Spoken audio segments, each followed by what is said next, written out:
Hola amigas y amigos, les doy la bienvenida a Perspectivas Históricas, este espacio para la reflexión y el análisis de temáticas actuales, pero desde la perspectiva histórica.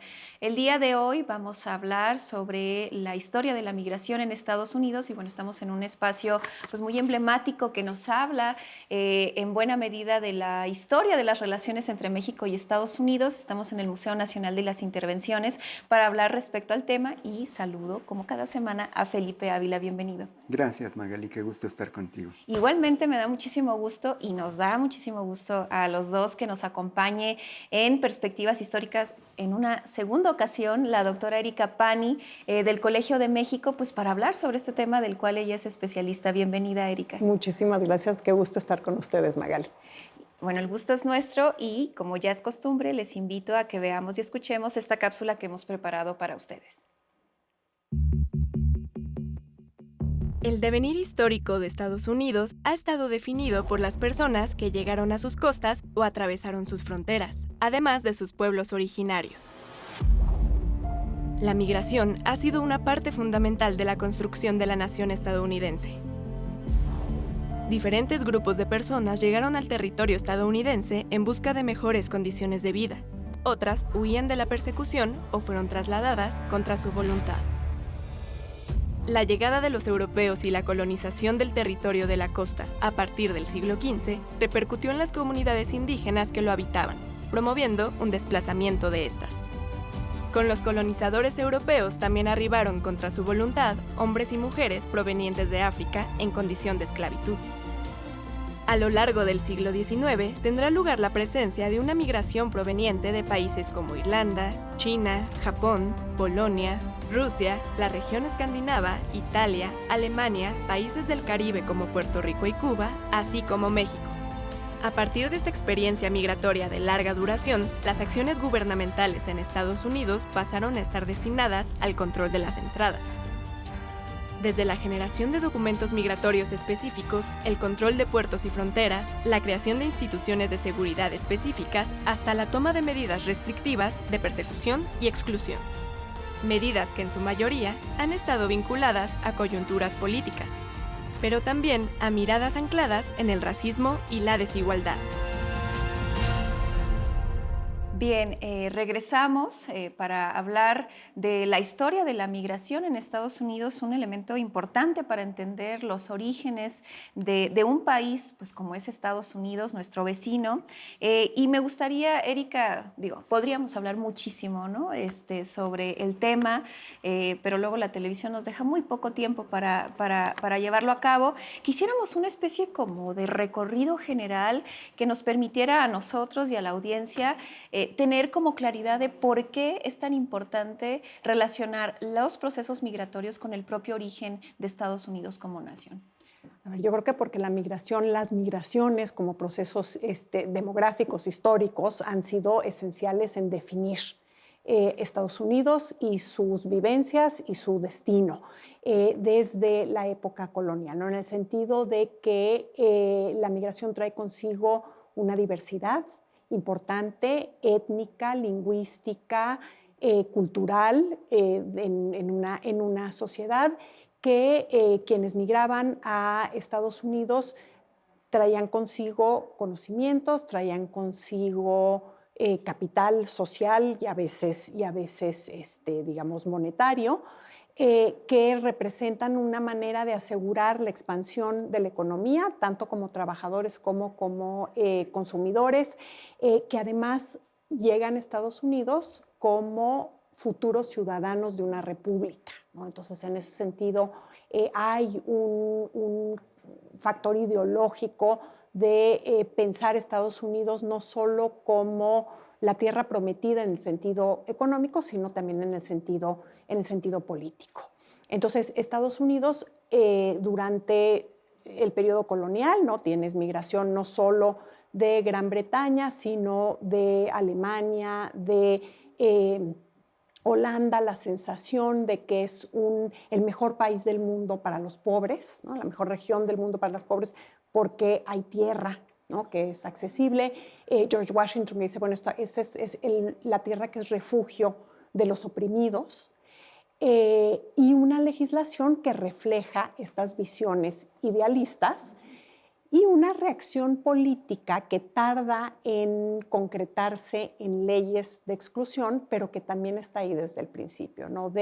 Es que los extranjeros no conocen nuestra cultura política, es que los extranjeros, sobre todo, ¿no? Por ejemplo, si son irlandeses y católicos, tienen un pequeño déspota adentro, entonces no hay que dejarlos entrar, pero lo cierto es que la legislación, tanto para los que migran como para los que quieren volverse ciudadanos estadounidenses, es muy generosa y es muy abierta durante todo el siglo XIX, prácticamente hasta la década de 1870. ¿No?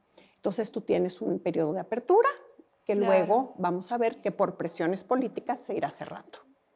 Pues sí, Erika, tienes toda la razón. La historia de Estados Unidos no se puede entender sin la migración. Desde el origen, las 13 colonias fundadoras son una especie de refugio para los perseguidos políticos, pero también para los que no tienen una manera digna de vivir en el viejo continente. Y desde la fundación de los Estados Unidos y su conversión en una potencia primero continental y después mundial, la migración ha sido un motor fundamental. Y sin embargo, Erika, bueno, cuando uno ve la historia de Estados Unidos, en donde ellos se asentaron y donde comenzaron a expandirse, eran territorios que no estaban desocupados. Eran territorios en donde había una infinidad de poblaciones indígenas y estaban también establecidos ya desde antes que ellos el Imperio Británico y el Imperio Español. Y esta expansión pues, fue muy conflictiva, fue a través de guerras, de violencia, de despojo, y los migrantes fueron muy importantes en este proceso. Como bien dices, a veces abrían las puertas de la migración, era un refugio, eran bienvenidos, se les daba una legislación, se les daba tierra, pero en otras ocasiones se les cerraba y se les perseguía. Y es una migración que ha sido muy difícil de asimilar, de aceptar y de tratar por parte de quienes se consideran el corazón de la cultura estadounidense, ¿no? Que en algunos casos son hijos de migrantes.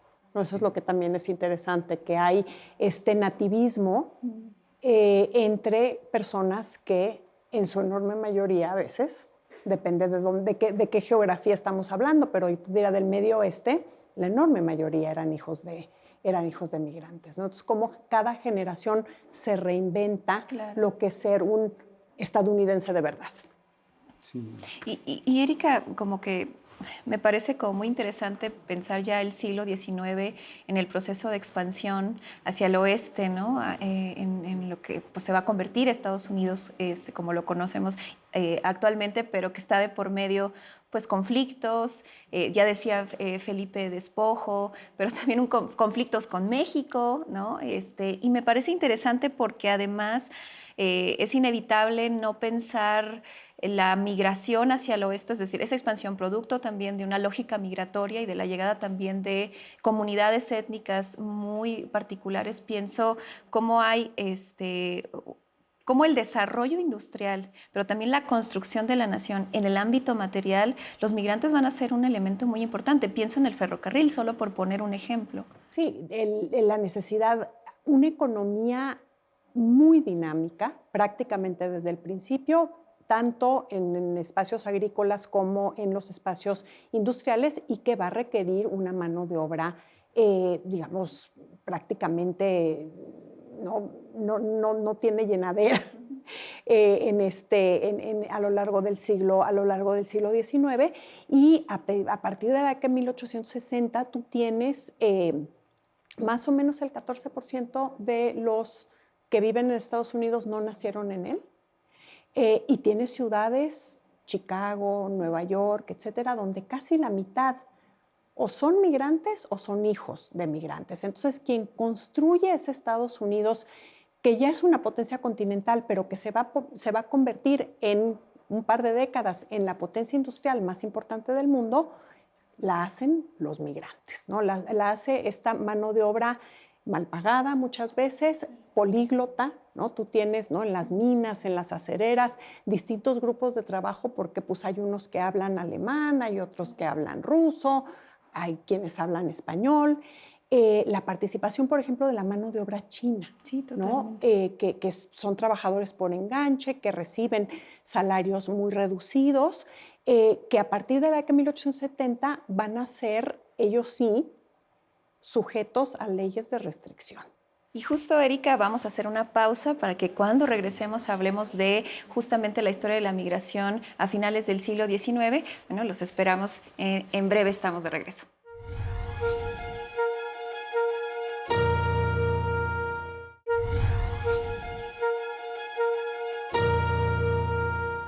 Regresamos, queridas amigas y amigos, a este programa que estamos teniendo en el Museo Nacional de las Intervenciones con nuestra querida amiga Erika Pani. Erika, platícanos un poco de la migración en Estados Unidos en el siglo XX, cuando Estados Unidos ya es la primera potencia americana, es la primera potencia industrial y está muy cerca de convertirse en la primera potencia en el mundo. ¿Cómo se da este proceso en donde esta economía tan grande, esta sociedad tan diversa, se convierte en un imán que va jalando cada vez a más y a más personas que ven ahí una oportunidad de una mejor vida? Platícanos un poquito de este proceso.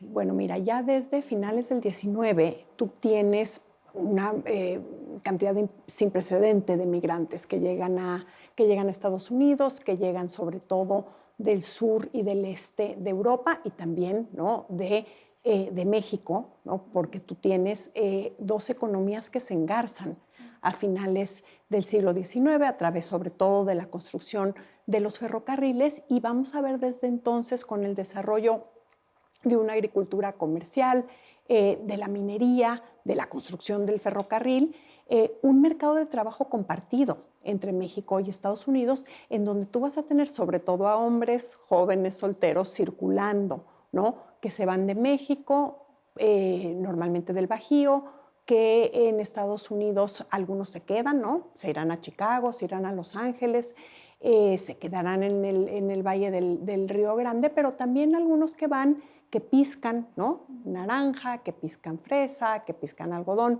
en California, en los valles de Texas, y que regresan a su lugar de origen, ¿no? Entonces, es una práctica centenaria la de los migrantes mexicanos que van a Estados Unidos para construir una vida nueva, ¿no?, de cero en otro país, pero también para construir una vida mejor en su casa.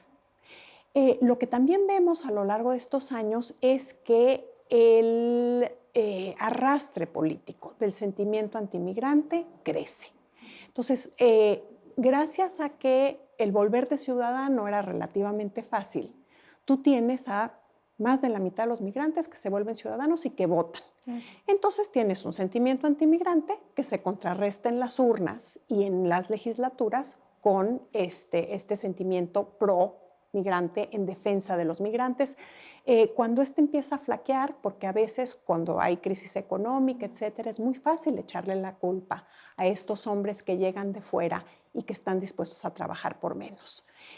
Pero los senadores, el presidente, no quieren dejar fuera a estos votantes recién ciudadanizados que también votaron por ellos. Entonces, hay una construcción de una legislación antimigrante progresiva, pero que enfrenta varios obstáculos, ¿no? Entonces, primero, es muy tajante en contra de los chinos, porque hay un sentimiento antichino, sobre todo en los estados del Pacífico, muy fuerte, pero con los demás es difícil. cuando empiezan a usar estos recursos supuestamente meritocráticos, ¿no? Entonces dicen, bueno, no puede migrar el que esté enfermo, el que le va a costar a los fondos de beneficencia pública, el que es ignorante y no sabe leer y escribir. Tú vas a tener actores claves, influyentes, los que contratan a la mano de obra mexicana en el suroeste y en California, diciendo, no, pero esto no puede aplicarse a los mexicanos. ¿Por qué? Pues porque los necesitamos, ¿no? Y hay unos testimonios ante el Congreso espantosos, ¿no? Donde dicen que los mexicanos, a diferencia del trabajador estadounidense que se mantiene erguido, se pueden poner de cuclillas, pueden, ¿no?, inclinarse hacia la tierra, etcétera, etcétera, y que además no se quieren quedar. Entonces hay que seguir dejándolos entrar. Entonces la legislación migratoria excluyente le hace, digamos, un espacio especial a la mano de obra mexicana.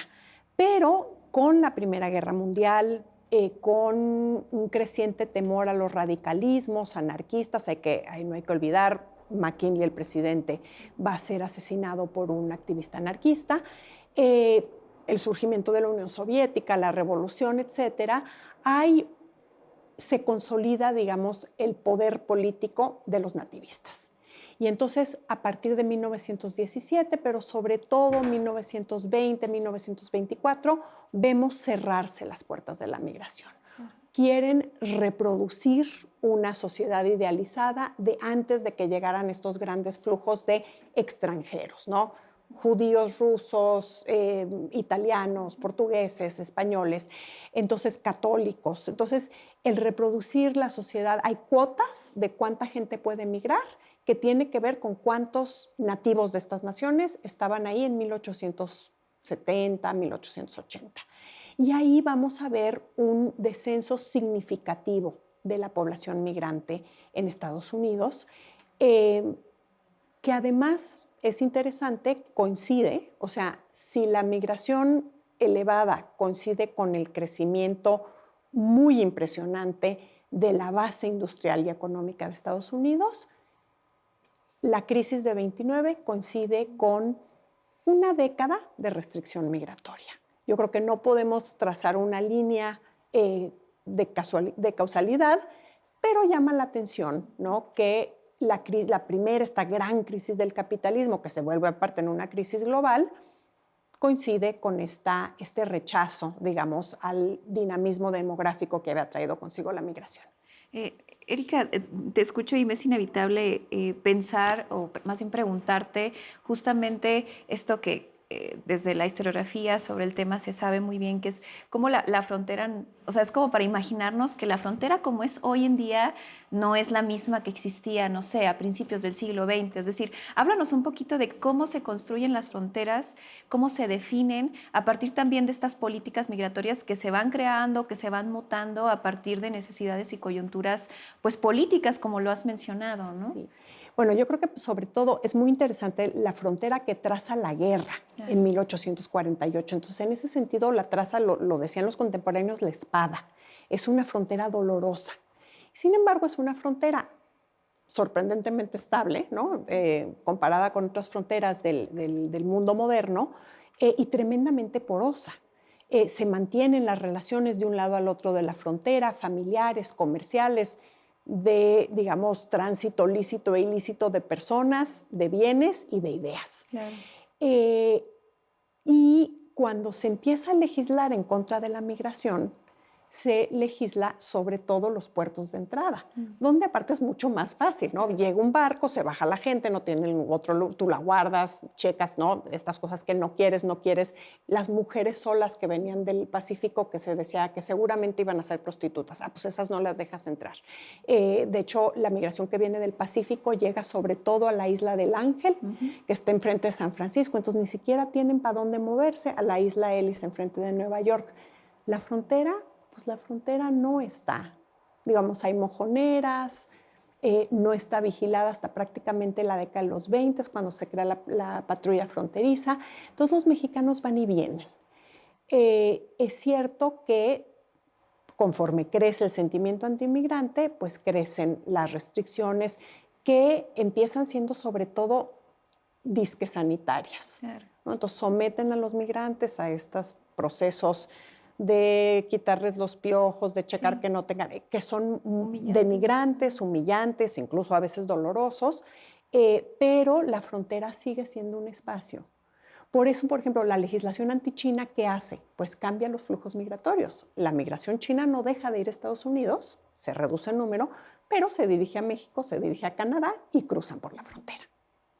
Erika, y viniéndonos un poquito más hacia el tiempo presente, esto que nosotros estamos viendo ahorita un poco con espanto, con angustia, este crecimiento del sentimiento antiinmigrante, no solamente en Estados Unidos, sino también en otros países de Europa y de América, que identifican a los migrantes como el enemigo público número uno al que hay que evitar a toda costa.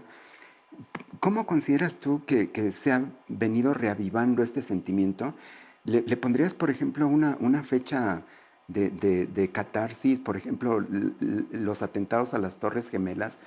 Porque este sentimiento antiinmigrante le ha permitido a los gobiernos de ultraderecha llegar al poder y endurecer todavía más las fronteras. Sí, a ver, yo creo que por un lado es un fenómeno histórico que no es nuevo, ¿no? Lo hemos visto con anterioridad, este recurso al chivo expiatorio del migrante, cuando las cosas no van muy bien. Entonces, Estados Unidos cierra sus puertas a las fronteras, las mantiene, digamos, semiabiertas hasta la década de los 60, en donde se quitan las cuotas y se vuelve a permitir, digamos, cierta apertura. Y yo te diría que la falta de control, o sea, por un lado, la economía estadounidense necesita a los migrantes, por otro lado, políticamente se exige la restricción y el control. Entonces, lo que eso ha generado es un sistema totalmente disfuncional, en donde tienes la creación de una población indocumentada que además es tremendamente vulnerable a los abusos, y que sin embargo es la que sostiene la economía agrícola, mucha de la economía de la construcción. Entonces, es, digamos, una situación difícilmente sostenible. Y lo que hemos visto, yo diría, el 11 de septiembre sí, esta idea de que el extranjero es peligroso y que la falta de control en las fronteras es peligrosa porque se meten los terroristas, lo cual la evidencia muestra que es totalmente falso.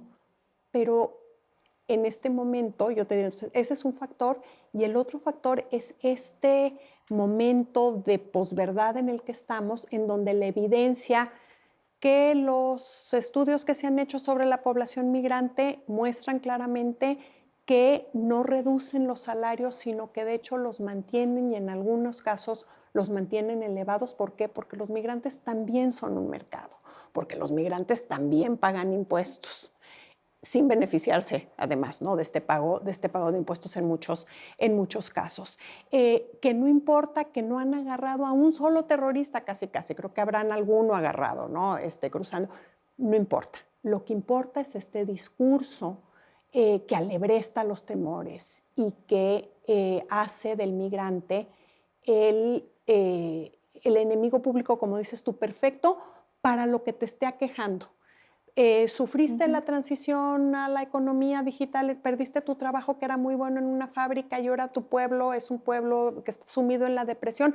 Es culpa de los migrantes porque ellos se llevaron los trabajos o se los llevaron a México. Es culpa de los migrantes que vienen con estas costumbres extrañas, como comerse a los animales de compañía.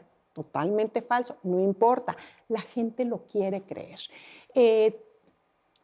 Ha subido el crimen en la zona en la que vives. Normalmente, digamos, lo que hemos visto en los últimos años es que ha bajado el crimen, pero ¿pasa algo? No, seguro que fue migrante. Digo, no sé si a ustedes les pasa. Sí. Oyes la noticia y dices, por favor, Dios mío, que no sea un migrante, porque a pesar de que la población migrante comete mucho menos crímenes, ¿por qué? Pues porque está asustada y porque vive escondida.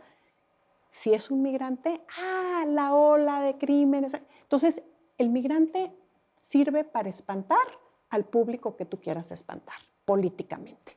Te agradecemos mucho, Erika, esta conversación que creo que es bastante importante para la sociedad actualmente, además que está muy informada. Yo creo que en cada familia mexicana tiene alguna referencia con algún familiar, un amigo que está en Estados Unidos y que pues tiene esta angustia, ¿no? Pero creo que tener estas coordenadas históricas nos sirve muchísimo como para sopesar hacia dónde va también la política actual en temas de migración. Muchísimas gracias y bueno, a ustedes también les agradecemos su compañía y los esperamos en una emisión más de Perspectivas Históricas. Hasta pronto.